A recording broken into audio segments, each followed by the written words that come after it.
7 rule ऐसे बताने जा रहा हूँ जो आपके जून के एग्जाम में बहुत काम आएंगे। अगर आप ये 7 रूल फॉलो कर लोगे, बिलीव मी, सफलता आपके कदम चूमेगी, आपका रिजल्ट बहुत बढ़िया आने वाला है। और वो 7 रूल के लूँगा, बट ये सारे रूल मोस्ट इंपॉर्टेंट हैं जो मैंने भी फॉलो किए हैं और जो मैं चाहता हूँ कि मेरी फैमिली का हर बच्चा फॉलो करे। रूल नंबर 1, एक तो नेगेटिव लोगों से बिल्कुल दूर हो जाओ। जो भी आपको नेगेटिव कर रहे हैं, जिस तरह से भी वो नेगेटिव कर रहे हैं, उनसे रिश्ता तोड़ दो, उनके फ़ोन उठाने बंद कर दो। वो दोबारा दोस्त बन सकते हैं, बट अगर अभी उनसे दोस्ती रहेगी, आपके एग्जाम क्लियर नहीं होंगे, आपके एग्जाम में दिक्कत आ जाएगी।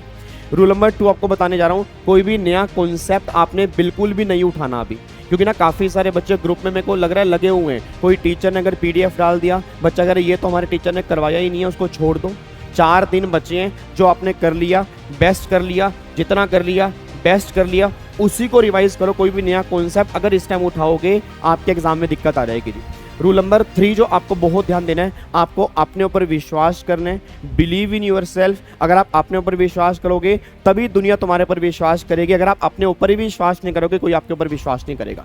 तो सिंपल सी बात है, अपने आप को बोलो all is well, all is well, मैं कर सकता हूँ। और यस, तुम कर सकते हो। हर बच्चे के अंदर वो कैपेबिलिटी है कुछ करने की, बस आपने आपको पहचानने की बात है। जिस टाइम पहचान लोगे, उस टाइम तुम सफल हो जाओगे।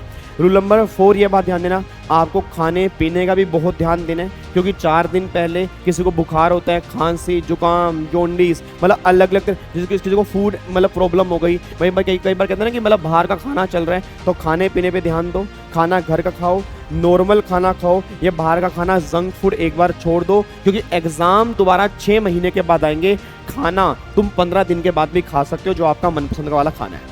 तो डाइट का बहुत ध्यान देना है, क्योंकि अगर हेल्थ सही होगी तो माइंड सही होगा, माइंड सही होगा तो पढ़ाई सही होगी, पढ़ाई सही होगी तो आपके एग्जाम अच्छे जाएंगे। ठीक है जी। रूल नंबर 5 जो आपको बताने जा रहा हूँ, कूल रहो, काम रहो, पॉजिटिव रहो। मैंने कहा ना, नेगेटिव बिल्कुल भी नहीं होना चाहिए। पॉजिटिव रहो, अपने आप को बोलते रहो जो मैंने किया बेस्ट किया, जो मैं कर रहा हूँ बेस्ट कर रहा हूँ, जो मैं कर रहा हूँ उसमें से एग्जाम के अंदर आएगा। और कोई बात नहीं यार, जो आपने नहीं किया वो 5 या 10 नंबर का होगा, 90 मार्क्स का आपका किया हुआ ही एग्जाम के अंदर आएगा। तो उस पर ध्यान दो, ना कि 10 नंबर के पीछे पड़ जाओ। तो मेंटल लेवल आपका पॉजिटिव होना चाहिए। नेगेटिव रहेगा तो एग्जाम में दिक्कत आएगी। तो प्लीज अपने आप को कूल बना के रखो कि नहीं, जो मैंने किया बेस्ट किया, रिजल्ट मेरे हाथ में नहीं है, मेहनत मेरे हाथ में है। तो जो मेरे हाथ में है उस पर टाइम लगाऊंगा, रिजल्ट की चिंता मैं नहीं करूंगा। ठीक है जी।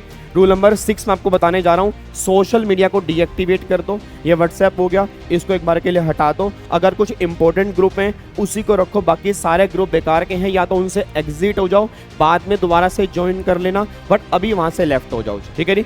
इंस्टाग्राम बिल्कुल बंद कर दो, फेसबुक बिल्कुल बंद कर दो, यूट्यूब बिल्कुल बंद कर दो। अगर आपको लगता है कोई क्लास आपके लिए इंपॉर्टेंट है, उसी क्लास को देखने के लिए आओ। बेफिजूल का टाइम वेस्ट मत करो, ये टाइम वापस नहीं आएगा। मैं दोबारा कह रहा हूँ, गिल्ट फील होगा, अभी भी टाइम है कुछ करने का, तो कर सकते हो तो कर लो। 4-5 दिन बचे हैं और ये 4-5 दिन कम नहीं होते। मैं दोबारा कह रहा हूं, अगर सही तरह से पढ़ाई करोगे आप अभी भी कुछ कर सकते हो। And last but not the least, rule number 7, ये बात ध्यान देना कि आपको अभी इफेक्टिवली कम से कम 12 से 14 घंटे की पढ़ाई करनी जरूरी है। अब 12-14 घंटे आप कैसे कर रहे हो? मे बी पूरी रात बैठ के पढ़ रहे हो, दिन में थोड़ा बहुत सो रहे हो, या दिन में पढ़ रहे हो, रात को सो रहे हो, बट टाइम शेड्यूल जो भी है, इफेक्टिवली कह रहा हूं 12 से 14 घंटे होना चाहिए। बुक्स आगे पढ़ी है, दिमाग कहीं और है, उस पढ़ाई की बात नहीं कर रहा। अगर अभी भी इफेक्टिव स्टडी नहीं करोगे तो एग्जाम में दिक्कत आ जाएगी। ठीक है जी। तो बाउंस बैक करना आपने, सुन रहे हो? हेलो अंकल, ओए, आपकी बात कर रहा हूं। बाउंस बैक करना है, कुछ करके दिखाना है। कर सकते हो, मैं कह रहा हूं कर सकते हो। विश्वास करो। यस, तुम्हें ही कह रहा हूं, हाँ हाँ बिल्कुल तुम्हें कह रहा हूं। ऐसे मत देखो, तुम कुछ कर सकते हो। विश्वास करो यार अपने ऊपर। कम ऑन यार, you can do it and you आप करके दिखाओगे। ये मेरा विश्वास है आपके ऊपर। लग जाओ, अपने पेरेंट्स को प्राउड फील करवा दो, और उन सब लोगों को आंसर दे दो जिन्होंने कहा था तुम नहीं कर सकते। एक लाइन मैंने बोली थी, शब्द नहीं, हाँ जी, शब्द नहीं, सफलता शोर मचाएगी। और सफलता तब शोर मचाएगी जब सारे बच्चे लग जाओगे। ठीक है जी। Once again thank you so much. जय हिंद। इन 7 रूल को ध्यान देना, आपकी लाइफ में, आपके रिजल्ट में बहुत काम आएंगे, ये ध्यान देना। ठीक है। वंस अगेन जय हिंद।